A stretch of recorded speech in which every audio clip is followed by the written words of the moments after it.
नमस्कार, मैं डॉक्टर छाया गोयल। आज सुनिए कहानी बड़ी बड़ी नहीं रही। माँ के खत में लिखी इस एक लाइन ने जैसे मुझे बरसों बरसों पीछे पहुंचा दिया। बचपन वैसे ही जिंदगी का सबसे खूबसूरत मुकाम होता है, और उसमें भी गर्मियों की छुट्टियाँ। गर्मियों की छुट्टियों में ननिहाल जाना हमारे यहाँ की इसी शाश्वत सी परंपरा है कि शायद ही कोई इससे अछूता रहता होगा। और अगर ननिहाल गांव में हो तो फिर तो कहना ही क्या। मैं भी सारे साल गर्मियों की छुट्टियों का इंतज़ार करती, तो सिर्फ नाना के घर जाने के लिए। शहर की भागा भागी से दूर, एकदम शांत। शुरू शुरू के दिनों में तो मुझे याद है, वहाँ बिजली भी नहीं थी। शाम होते ही सब अपने अपने घरों की छत पर इकट्ठे हो जाते। मामियाँ खाना बनाने में लगती, माँ नानी के पास बैठ अपने सुख दुख सुनाया करती, और हम बच्चे छत पर ही मूंज की खाटों पर धमा चौकड़ी मचाते। बाल मन जात पात आदि भावनाओं से दूर ही रहता है, पर फिर भी मुझे याद है वहाँ बड़ा स्पष्ट सा विभाजन था, जाट, ठाकुर और बनियों के घरों और मोहल्लों का। जाटों के मोहल्ले में तो हम लोगों का अधिक आना जाना नहीं था, पर ठाकुरों के कुछ परिवारों से नाना की अच्छी दोस्ती थी, और हम बच्चे भी अक्सर उन घरों में आया जाया करते थे। उन्हीं में एक घर था, ठाकुर विजेंद्र प्रताप सिंह का। बड़ी ऊंची सी हवेली थी। अगर बनियों के मोहल्ले में हमारा घर सबसे ऊंचा था, तो ठाकुरों के टोले में ठाकुर विजेंद्र सिंह की हवेली सबसे ऊंची थी। हवेली सा ही ऊंचा कद, रुआबदार चेहरा और बड़ी बड़ी मूछें। उन्हें हम सब बच्चे ठाकुर नाना कहकर पुकारते। बोलते वे बेहद कम थे। बस बाहर की बैठक में ऊंचे से गांव तकिया लगे तखत पर सारा दिन बैठे रहते। सारा कामकाज उनके बेटे ही देखते। बड़े बेटे को सब बड़े दद्दा कहकर बुलाते, तो हम बच्चे भी यही कहते हैं। मछले छोटे दद्दा और सबसे छोटे छोटू भैया। और भी जाने कितने दूर दराज के रिश्तेदार उनके घर में भरे ही रहते। पर मुझे उस घर में सबसे ज़्यादा कोई प्रिय था तो वे थी बड़ी। सब उन्हें इसी तरह पुकारते, न तो बड़ी बहू न बड़ी माँ, बस बड़ी। वे बड़े दद्दा की ब्याहता बीवी थी। ब्याहता इसलिए कह रही हूँ क्योंकि सब कहते थे कि बड़े दद्दा की एक और बीवी थी जिससे उनका ब्याह नहीं हुआ था, पर वे अधिकतर रहते उसी के पास थे।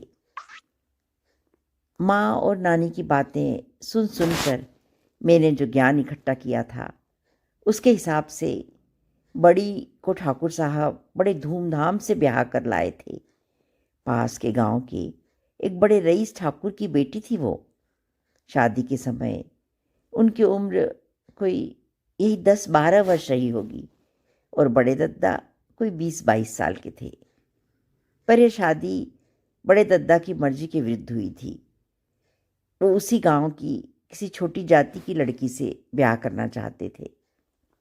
जिन दिनों की यह बात है, तब यह असंभव सा ही था, पर फिर बड़े दद्दा ने उसे बिना शादी के ही रख लिया था। बच्चे बच्चे भी उसी से थे, दद्दा रहते भी उसी के पास थे। पर ये सब तो हमारे जन्म से भी पहले की बातें थी। मैंने जब बड़ी को देखा, उस समय तो उनकी उम्र लगभग 30 साल के आसपास होगी। बेहद खुलता हुआ रंग, खूबसूरत नाक नक्श, नाक के पास बहुत बड़ा काला सा मस्सा जो उनके चेहरे पर बहुत ही अच्छा लगता था। थोड़ा सा ढका माथा, लाल रंग की बड़ी सी बिंदी और मांग में चुटकी भर सिंदूर। हाथों में कामदार ढेरों चूड़ियाँ जिसके दोनों ओर सोने के गजरे होते। पाँव में पायल और बिछुए। साड़ियाँ वे बहुत हल्के रंग की किनारों वाली सिल्क की पहना करती। बड़ी परिष्कृत सी पसंद थी उनकी। बोलती बहुत ही धीरे थी। मेरी बाल सुलभ बुद्धि के हिसाब से तो उन्हें बहुत दुखी रहना चाहिए था, पर वह हमेशा हल्के से मुस्कुराती रहती। मैंने कभी उन्हें बड़के भैया से ज़्यादा बात करते या लड़ते नहीं देखा। ठाकुर बाबा से तो पर्दा करती ही थी, बड़े छोटे दद्दा से भी सिर पर पल्ला लेकर नजरें झुकाकर ही बोलती। गांव में भी देवर भाभी के बीच तो हंसने बोलने के संबंध होते हैं, पर पता नहीं, मैंने उन्हें कभी उस रूप में नहीं देखा। परिवार उस घर में छोटू भैया का ही था और उन्हीं के बच्चे हमारी उम्र के थे। छोटे दद्दा ने शादी नहीं की थी, वैसे पिता के बड़े आज्ञाकारी थे। सारे कामकाज की जिम्मेदारी भी उन्होंने ही उठा रखी थी, वही सब देखते थे। ठाकुर नाना की सेवा शुश्रूषा भी वही सबसे ज़्यादा करते थे, पर नानी माँ बताया करती थी, बस एक यही बात थी जिसमें किसी की सुनने को नहीं तैयार। ठाकुर नाना जब तक रहे उन्हें घंटों पास बिठाकर जमाने की ऊंच नीच समझाते, प्यार से नाराज़ी से उन्हें मनाने की कोशिश करते, पर शादी की यही बात थी जो वो टस से मस न होते, मुंह बांधे सर झुकाए बस बैठे रहते चुपचाप। ये बातें तो दिन रात कान में पड़ती रहती, इसलिए याद हो गई, वरना मुझे इन सब बातों से कोई लेना देना नहीं था। मुझे तो बस बड़ी के पास जाना, उनका धीमे धीमे बातें करना और कभी कभी वहीं उनके उस बड़े से नक्काशी वाले पलंग पर सो जाना बेहद अच्छा लगता। खिलाने पिलाने का भी वे बहुत लाड़ करती। हम 10-11 महीने बाद लौटते, 1 महीने रहते, यूं ही बरसों बरस बीत गए, पर मुझे लगता ठाकुर नाना के घर जिंदगी ठहरी हुई है। फिर ठाकुर नाना नहीं रहे। मेरे नाना नानी भी शहर में रहने वाले मामा के पास शिफ्ट हो गए। हमारा गांव जाना भी बहुत कम हो गया। हम बच्चे बड़ी कक्षाओं में आ गए थे। पढ़ाई लिखाई बहुत से दूसरे शौक हो जाते हैं, पर कभी 2-1 साल में जब नाना नानी छोटे मामा के पास गांव में होते, हम भी वहाँ हो आते। अब मैं बड़ी हो गई थी, बहुत सी बातों को समझने भी लगी थी, पर अब भी मेरी सबसे ज़्यादा अगर किससे पटती तो बड़ी से ही। हम उम्र का इतना अंतर होने के बावजूद घंटों सहेलियों की तरह बातें करते। कभी कभी मेरी इच्छा होती उनसे पूछूं कि जब बड़े दद्दा उनके पास रहते ही नहीं तो वे क्यों ये बिंदी लगाती हैं, मांग भरती हैं, बिछुए पायल पहनती हैं, व्रत उपवास भी करती हैं। करने दें ये सब उसी को जो ब्याहता न होते हुए भी अपना सारा हक उन पर जमाए बैठी है। वो अपने माँ बाबूजी के घर लौट क्यों नहीं गई? इतनी सुंदर है, कोई भी दूसरा ब्याह ले जाता। पर इतनी घनिष्ठता होने के बावजूद कभी भी ये सब बातें जबान पर नहीं आ सकी। छोटू भैया के बच्चों को ही अपना मानती, उन्हीं में मगन रहती। छोटू भैया की बीवी शहर की थी, वह सारा समय असंतुष्ट सी ही रहती। उसे गांव में सब कुछ गलत और बेकार सा लगता। महीनों वो अपने मायके जाकर रहती। बाद में तो उन्होंने अपने लड़कों को भी पढ़ने के लिए शहर में रख दिया, तो उसका गांव में रहना बहुत ही कम होता गया। बड़ी ही सारे घर को संभाले रहती, सबका ख्याल रखना, सारा हिसाब किताब, वार त्योहार, नंदों को देना लेना सभी वही देखती। पर मैंने उन्हें कभी भी थका हुआ नहीं देखा। जाने कैसी अपरिमित शक्ति और शांति थी उनके अंदर, जो हर पल उनके चेहरे पर भी झलका करती। पढ़ाई पूरी कर शादी के इंतज़ार में थी मैं। माँ बाबूजी लड़का तलाशने में लगे थे। उसी साल छोटे मामा की बेटी का ब्याह निकला तो माँ ने जिद की, चलो बहुत साल हो गए, गांव गए। नाना नानी के बाद से तो गांव जैसे बिल्कुल ही छूट गया है। अब के हो आते हैं। शादी ब्याह में वैसे भी सारे रिश्तेदार इकट्ठे होते हैं, ऐसे में ब्याह लायक लड़के लड़कियों की जानकारी भी मिल जाती है। शादी निपटने के बाद बाबूजी तो लौट गए थे, पर मैं और माँ कुछ दिन और रुक गए। सोच ही रही थी कि आजकल मैं बड़ी से मिलकर आऊँ। अब वो पहले सी बात तो थी नहीं, जब मैं आते ही दौड़कर बड़ी के घर पहुँच जाती थी। शादी में आई तो थी बड़ी, पर बस कुछ औपचारिक बातें कर घर आने को कहकर वे जल्दी ही लौट गई थी।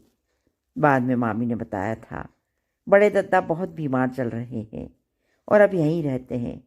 उनकी सारी सेवा शुश्रूषा ये और छोटे दद्दा ही कर रहे हैं। इतना ही नहीं, उसके लिए भी पैसा हर माह ये भिजवाती हैं। आज जाऊं कल जाऊं करते करते 2 दिन बीत गए। शादी का घर था कि तीसरे दिन सवेरे सवेरे ही माँ और मामी को घर की साड़ी में चप्पल पहने बाहर जाते देखा तो चौंक उठी। अरे माँ, ऐसे कहाँ जा रही हो? अरे वो ठाकुर हवेली में बड़े दद्दा नहीं रहे। माँ मैं भी चलूँ? नहीं बेटे, ऐसे में बच्चों का क्या काम? पर मैं भी जिद पर आ गई थी। फिर मामी ने भी कहा, ले लो जीजी, बड़ी से बहुत ही ली थी और अब ऐसी बच्ची भी नहीं है। अभी हाथ पीले कर देंगे तो गृहस्थी वाली हो ही जाएगी। वहाँ पहुँचे तो बस आखिरी तैयारियां चल रही थी, पर रोना धोना बिल्कुल नहीं था। अजीब सी चुप्पी थी। साइड के गलियारों से होते हुए हम अंदर औरतों वाले कमरे में जा पहुँचे। बड़ी सारी औरतों से घिरी बैठी थी, बिल्कुल वैसी ही। बड़ी सिंदूर की बिंदी, मांग, चूड़ियाँ, पतली सिल्क की साड़ी और आलता वाले गोरे पांव।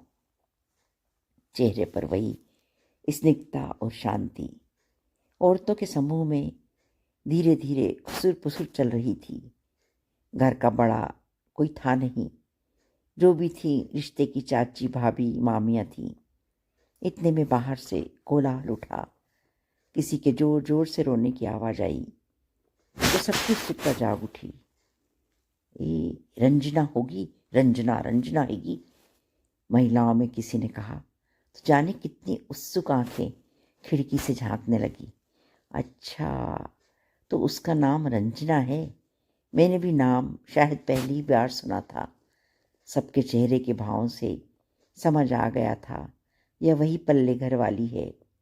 उसे ठीक से देख पाने की उत्सुकता में भी दबा नहीं पाई। खिड़की में से झांक कर देखने की कोशिश की, कुछ साफ नजर नहीं आया तो मैं दरवाजे से बाहर आ खड़ी हुई। वह लाश के पास दहाड़े मार कर रो रही थी। जमीन पर हाथ मार मार कर चूड़ियां तोड़ रही थी। सांवला रंग, गदराया बदन और वैसी ही रसीली सी आंख, नाक, ओंठ। खूबसूरत तो नहीं थी, पर कुछ तो था उसमें। तभी तो सारी उम्र बड़े दद्दा को बांधे रही। पर फिर भी मुझे तो सच में बड़ी के आगे तो कहीं कहीं नहीं लग रही थी। अंदर की फुसफुसाहट अब बढ़ गई थी। धीरे धीरे कही जाने वाली बातें अब बड़े साफ साफ शब्दों में औरतों की जुबान पर थी। देखो देखो देखो, ये ब्याहता न होकर भी चूड़ी उतार रही है। और यह, उनका इशारा शायद बड़ी की ओर था। बड़ी झटके से उठी और अंदर कमरे में चली गई थी। मुझे लगा शायद अब वे भी अपना विधवा वाला स्वांग बनाकर लौटें। उन्हें एक बार उनके इसी पहले रूप में देखने की आशा लिए मैं कमरे में चली गई थी। अंदर दीवार से लगी वे निशब्द रो रही थी। मेरे अंदर घुसते ही मुझसे लिपट गई थी। हिचकियां बंध गई थी उनकी। मुझे कुछ समझ में नहीं आ रहा था। रोते रोते ही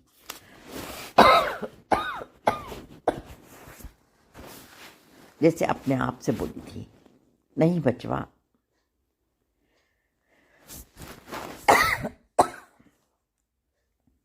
नहीं बचवा, नहीं, हम ये बिंदी बिछवा ना उतारेंगे, ना उतारेंगे। इसके लिए हम उनके कर्जदार कभी नहीं रहे। नहीं बचवा, हमने अपने कर्तव्यों को निभाने में कोई कसर नहीं छोड़ी। पर अब यह अपशगुन हमसे ना करवाओ। मेरी समझ में कुछ नहीं आ रहा था। क्या कह रही है बड़ी? शायद बात बाहर पुरुषों तक पहुंच गई थी। चूड़ी, बिछुआ, पायल आदि उतार कर मृतदेह के साथ रखे जाते हैं। देर हो रही है, जल्दी करो।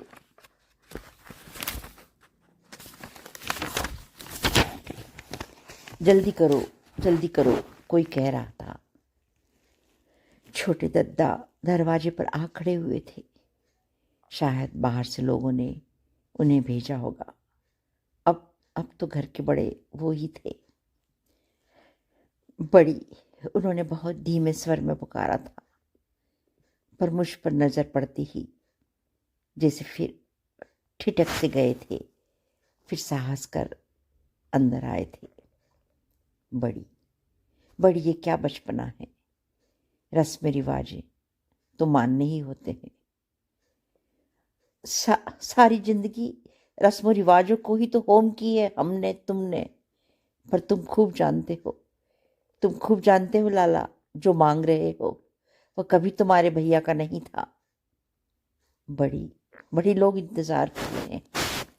जो भी सच झूठ है बीत गया जिंदगी के साथ। अब इस वेला में ऐसी जिद का समय नहीं है। समय नहीं है बड़ी। तुम कुछ भी कहो लाला, पर ये अपशगुन हमसे ना होगा, हमसे ना होगा। सारी उम्र, सारी उम्र जिसके नाम का सिंदूर लगाया है, उसके जीते जी उसे हम नहीं मिटाएंगे, उसे हम नहीं मिटाएंगे। तुम्हारा समाज चाहे कुछ कहे, जो सजा देना चाहे दे ले। मैं आश्चर्यचकित से देख रही थी छोटे दद्दा की वह नजर। कैसे नजर भर उन्होंने बड़ी की ओर देखा था, और पिछले 10-15 सालों की जाने कितने ही चित्र पल में मेरी आंखों के सामने घूम गए थे। करवा चौथ को 16 श्रृंगार कर चांद को अर्घ देती बड़ी, और छत के मुंडेर को पकड़े अपलक उन्हें देखते छोटे दद्दा की बीमारी के दिनों में रात रात भर जागती, उनके सिरहाने बैठ पानी की पट्टियां बदलती, चम्मच से खीर खिलाती बड़ी। क्या क्या सच? इसी सहारे के साथ उन्होंने वह सब सह लिया। तभी क्या बड़े दद्दा की इतनी उपेक्षाओं के बाद भी वे इसी घर में बनी रही। माँ एक बार की बात सुनाती हैं, जब उड़ती उड़ती रंजना की खबर बड़ी के गांव पहुंची तो उनके भाई बल्लम फरसा लेकर आ पहुंचे थे। खून खराबे पर उतारू। हमारी बहन का हक उसे दिलाकर रहेंगे, या आज यहाँ लाश बिछा देंगे। कहते हैं बड़ी ने ही समझा बुझाकर उन्हें रोका था। सबके सामने भगवान की मूर्ति पर हाथ रखकर कसम खाई थी, जो हमारा था वह हमारा ही है। हम यहाँ खुश हैं, हमें कोई तकलीफ नहीं। आप लौट जाओ। छोटे दद्दा उल्टे पांव लौट गए थे। धीरे धीरे सारी भीड़ छट गई थी। मैं वहीं बड़ी के पास बनी हुई थी। माँ और मामी भी जल्दी आने का कहकर कुएं पर स्नान को चली गई थी। बड़ी, बड़ी, तुमने ये क्या किया? सारी उम्र भर की तपस्या पर पानी फेर दिया। लोग कैसे थू करेंगे? मैं किसी किताब में पढ़ी भाषा बोल रही थी। दुनिया का सच और अपने मन का सच अक्सर अलग अलग होता है बचवा। जिंदगी भर तो आंख मूंद कर दुनिया के सच को निभाया है, पर अब तो हमारा भी आखिरी समय निकट ही है। अब अपने आप से भी झूठ बोलने का साहस हम में नहीं है बचवा, हम में नहीं है। सच पूछो तो सारा दोष तुम्हारे बड़े दद्दा का था भी नहीं। हमें तो देखने भी लाला ही आए थे। शायद उन दिनों रिवाज ही ऐसा था। बच्चा बालक से थे हम, इन सब बातों को इतना समझते भी नहीं थे। हमने तो इन्हें ही अपना सर्वस्व समझा। घूंघट में गठरी बने, जब फेरे करते रहे तब भी इन्हीं की मूर्ति सामने रही। शायद तभी तुम्हारे भैया के व्यवहार ने हमें उतना आहत नहीं किया जितना कि लोगों के हिसाब से करना चाहिए था। सच पूछो तो हमने भी कभी उनके करीब जाने की कोशिश नहीं की, वरना शायद उन्हें लौटा भी लाते। पर जब हमारा अपना आप ही हमारे पास नहीं था तो किसके पास लौटाते उन्हें। इसीलिए रंजना से भी मन में कोई विद्वेष नहीं रहा, बल्कि अपने आप से ज़्यादा ईमानदार तुम्हारे बड़े दद्दा और रंजना को मानते रहे। उन्होंने माँ, बाबूजी और सभी लोगों की कितनी बातें सुनी और सहन की। निर्दोष, सच मानो, निर्दोष तो बस लल्ला जी ही हैं। और अब हमें अपने हिस्से की अवमानना तो सहने ही दो बचवा, सहने ही दो। उस दिन भारी कदमों से घर लौट आई थी मैं।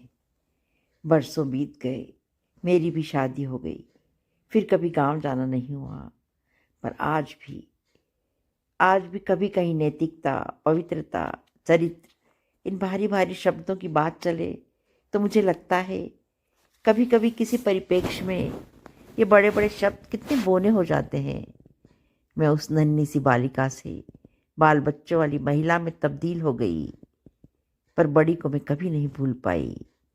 आज तक मेरे जीवन में फिर वैसा अजीब प्रेम संबंध और उसका उम्र भर ऐसा निर्वाह कभी नहीं देखा, कभी नहीं देखा।